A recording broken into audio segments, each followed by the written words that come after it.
Hands were meant for different work, and his heart was open up. He left his home and went his long and solitary way, and he gave to me a gift I know I never can repay. Hey, you this Barry guy from the newspaper. Yeah, that's me, I guess. Huh. That's amazing.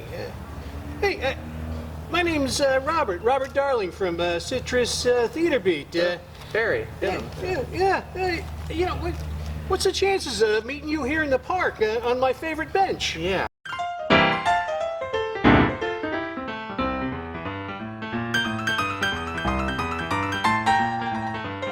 Barry, tell me about you. I mean, you know, how did you get started with the art, the music, the theater? I mean, you're everywhere these days. Well, yeah, gee, it just kind of happened about 4 years ago when I retired. I was a financial guy all my life, raising kids, grandkids. And when I retired, I decided to pull the old axe out, dust it off, and try to play. And I remembered a lot of stuff I learned when I was 13, 14 years old, sitting around in my bedroom playing music while my good-looking brother was out chasing girls and playing football and baseball and all that. I was in there trying to learn new songs. Bought those Beatle books, you know, with the chords in them that shows you how to play. Yeah, everybody loves the Beatles. Yeah, everybody loves the Beatles. And that was, I grew up with the Beatles. Yeah. So, as far as the acting, I guess I really didn't get into that until I lived in the Virgin Islands. I remember I was almost 40 and just answered an ad for an audition and ended up getting the part. And it just kind of went from there. Well, Barry, you were talking about the Beatles. Would you say that's your biggest influence, or who do you think influenced you the most in your music? No doubt about it. Musically, I would say the Beatles. And the Dave Clark Five and the Rolling Stones were popular during that time. But the Beatles songs were hard to beat. They were I liked more of the ballad type music, slower songs like Yesterday and all that. Well, you guys played a lot of that, what was back on the 15th? You were here in the Valerie Theater. Yeah, we were with the Valerie. Yeah. And what's the name of the group again? Gray Denham. Actually, it started out as I'm doing solo gigs at mostly senior facilities, and Tom Gray played with another guy, John Mulkey, for years around here. He's got a real prominent name. They played in a lot of different places, and I begged them for 2 or 3 years to let me sit in with them, but they wouldn't do it. But when I retired, started to do it on my own, I guess word got around to Tom, and he called me up one day and he said, "Hey, you interested in doing a duo?" And I said, "Yep." Well, let me ask you this, Barry. You said you started when you were 13. You were obviously young, but you're picking up the skills and stuff like that. But what was that moment? What was that one time that you were performing that you said, "This is it. This is me. This is what I want to do"? What was it? A musical? Was it a play? What was it that actually that defining moment? In relation to being on stage, either music or community theater, I think the point was when I played one of the Spanish Brothers in what was it, the female version of Odd Couple. Odd Couple, yeah. And my brother, the other Spanish brother, was a 20-year-old, and I was 71 or 72, and I figured, man, if I can get away with this on stage, I can do anything. So it kind of went from there. Well, let me ask you this. What's been your most fun or most interesting part you've done recently? Oh, wow. Oh, it would have to be Robert in Proof. I don't know. You would think that would be an easy part for me because I'm a mathematician and I'm crazy.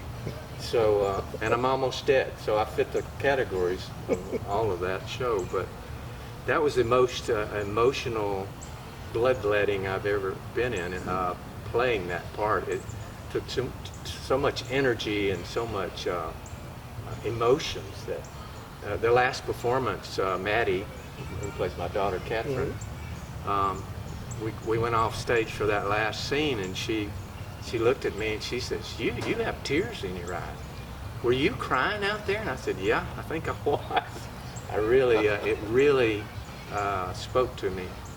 It's a wonderful play and a wonderful part. I'm so fortunate to be able to play that part. Well, Barry, I mean, you do music, you do theater. If you could do anything in the arts right now, what would it be? Wow, good question. A couple of things, actually. One, I think I would force myself to give myself more time to write. I would really like to write a full-length play, and the ideas are there, just the time to sit down and do it. So hopefully I'll get to do that. Well, yeah, because you were the winner of the 10-Minute Play Festival this month, wasn't it? And last month. And yeah, you had, your play was, let's see, what was the name of it? To Everything. To Everything. Yeah, you had a couple great actors in that. Yes. So, yeah, that Rex guy, you see him now and then. Yeah. And the wonderful Gail. You favor him quite a bit, actually. I do. Yeah, I think we're related. Dad used to get around. I'm not sure, but, you know.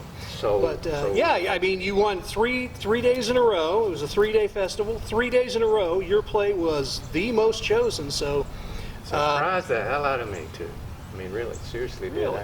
There were a lot of good plays there, and a lot of good actors. So I had no idea. I honestly didn't have any idea that it would do as well as it did. But yes, I would love to write more. And ta-da, shocker! I would love to maybe direct sometimes. Really? Yeah, maybe sit in with some of the best, learn a little bit.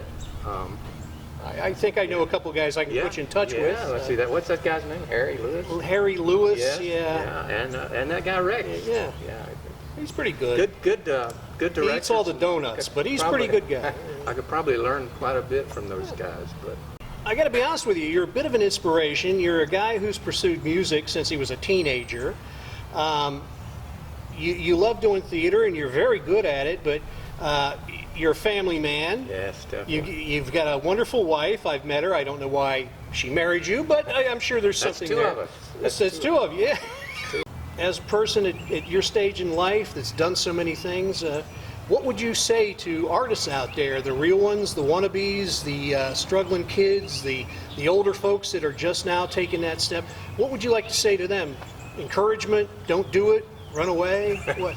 Well, if it's for the stage, I learned something very early.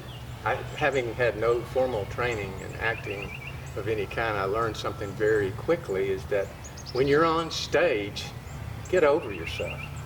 Get over yourself and get into the character. Be that character. Be the person. It's weird, but when I take on a part, it's like in my head I'm seeing it on television. And what if I were watching television and wouldn't want that person to get up to go pop popcorn to go to the bathroom? What would I do to keep them in that seat, keep them watching that scene? And whether it be shock factor or whatever, but expressions is half of acting. Body language, your facial expressions, those are so important than just saying, and then we went to the next thing over here.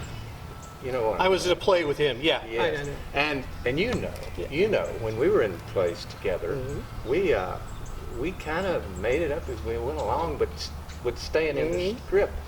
And it was all I could do several times to keep from just laughing out loud, because we just, chemistry, Chemistry's important. I've gotten the role as father lately, in Belle, I was Maurice. That's right, Belle. you were in the Beauty and the Beast down at this one at Stage West. Stage West. Yeah. And now this one with Maddie in Proof. She actually becomes my daughter. We were not hitting it off for a while there, and I finally just took her by the shoulders and I said, "You're my damn daughter. Act like it." And she went, wow. Wow. And the great performance followed. So. And she did wonderfully. That's the first time on stage, and she was just absolutely amazing. Awesome, awesome.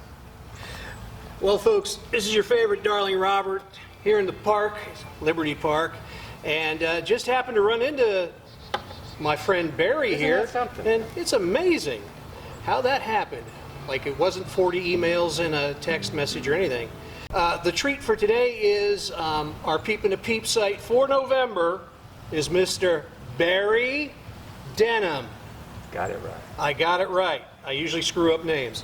So, our buddy Barry, again, Peep in the Peep site for November, and the treat for today is Barry's going to play us out. I'm going over here.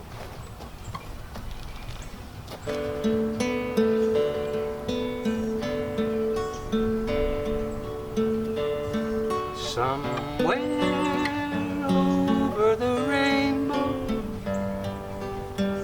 way up high,